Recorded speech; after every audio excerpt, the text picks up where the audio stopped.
alat dan bahannya. Kita menggunakan alat diagnostik. Yang pertama ada kaca mulut. Kedua ada sonde. Kemudian ada pinset. Kemudian beberapa bur yang digunakan. Yang pertama ada round bur diamond untuk membuang jaringan kariesnya yang terdapat pada pit dan fissure. Kemudian ada microbrush untuk mengaplikasikan oral prophylaxis.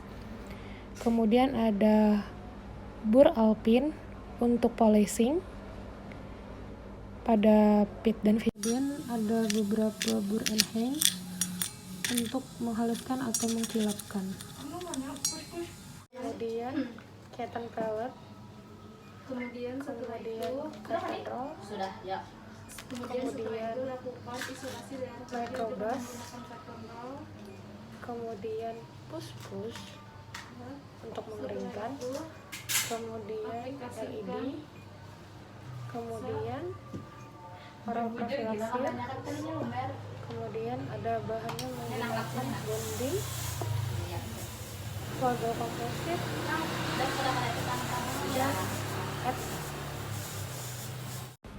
menggunakan handpiece low speed. Pertama kita lakukan foam correction, kemudian kita lakukan isolasi daerah kerja dengan menggunakan cotton roll. Penggunaan oral prophylaxis dengan microbrush.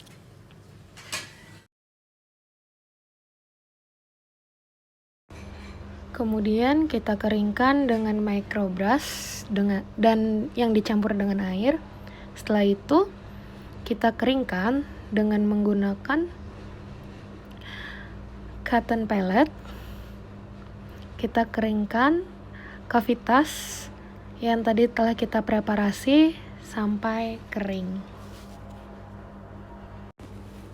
Kemudian kita lakukan preparasi pada daerah kerja dengan round bur diamond di bagian pit dan fissure yang terdalam pada gigi 36. Kita mulai preparasinya.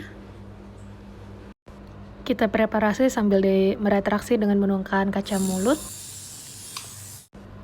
Kemudian kita bersihkan dengan chip blower. Hasil dari preparasi PRR gigi 36.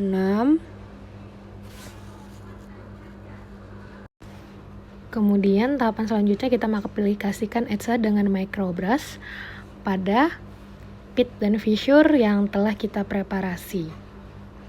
Kita aplikasikan sesuai dengan pit dan fissure yang telah kita preparasi. Setelah itu kita diamkan selama 15 detik. Kemudian kita bilas ETSA tadi dengan menggunakan cotton pellet yang telah dibasahkan dengan air biasa. Setelah dibilas, kemudian kita lanjut untuk melakukan pengeringan dengan menggunakan cotton pellet kembali pada daerah yang telah dilakukan atau telah diaplikasikan ETSA tadi. Kemudian kita mengaplikasikan bonding dengan menggunakan microbrush. Kita olesi selapis tipis pada bagian pit dan fissure yang telah kita preparasi tadi. Kemudian kita lanjutkan dengan melakukan polimerisasi selama 15 detik.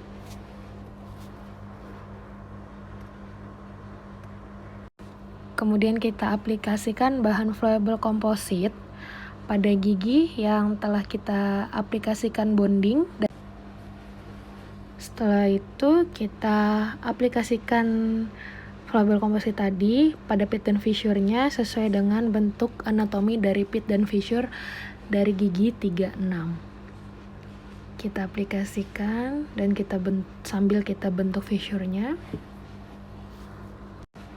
Kemudian kita polimerisasi kembali selama 20 detik pada tahapan pemberian flowable composite di gigi 36. Kemudian kita melakukan cek oklusi dengan articulating paper. Kita letakkan pada gigi yang kita tumpat dan kita oklusikan rahang atas dan rahang bawahnya. Setelah itu kita lihat apakah ada peninggian gigitan setelah dilakukan tumpatan. Ternyata tidak terdapat peninggian gigitan. Kemudian kita lanjutkan kembali tahapan polishing dengan menggunakan burr alpin. Kita masukkan burr alpin ke dalam handpiece. Kemudian kita lakukan polishing pada gigi yang telah diberi bahan flowable composite dan telah dilakukan polimerisasi. Kita polishing sampai benar-benar halus atau sampai tidak terdapat lagi undercut pada tumpatan gigi 36 yang telah dilakukan PRR tipe A. Kemudian kita lanjutkan ke tahap penghalusan dengan menggunakan burr enhance yang dimana dilakukan sesuai dengan tahapan-tahapan perwarna dari burr enhance.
Perawatan telah selesai, maka dilanjutkan untuk memberikan instruksi kepada pasien. Yang pertama, untuk menginstruksikan pasien agar tidak memainkan lidah pada gigi yang telah ditumpat.